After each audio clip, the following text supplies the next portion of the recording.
বন্ধুরা মিলে সবাই একসাথে ঘুরতে যাব, ভাবতে ভাবতে বন্ধুরাই হারিয়ে যায়।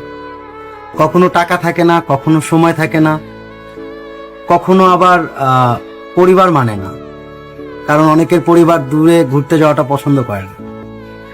তারপর এক সময় আস্তে আস্তে বন্ধুরাও হারিয়ে যায়, যে যার মতো, হয়তো বা কেউ ক্যারিয়ার নিয়ে ব্যস্ত হয়ে পড়ে, দেখা হয় না, কথাও হয় না, যোগাযোগ আস্তে আস্তে কমে যায়। হয়তো বা বছরে একবার কথাবার্তা হয়, হাই হ্যালো এই তো। হয়তো বা সোশ্যাল নেটওয়ার্কে মেসেজ, যে কি অবস্থা দোস্ত, কেমন আছিস, অনেকদিন দেখা হয় না রে দোস্ত তোর সাথে। আসলে জীবন তো এমনই, তাই না?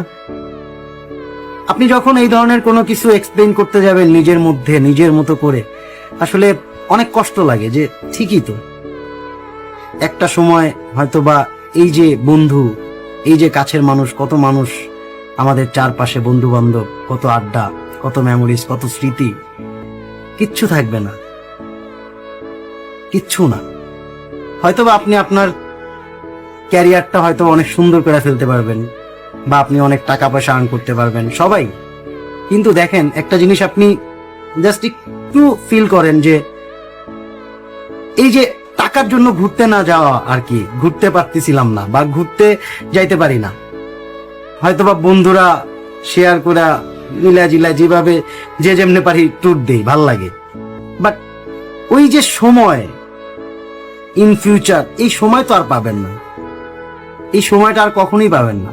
কিন্তু দেখেন না, জীবন তো এমনই, তাই না?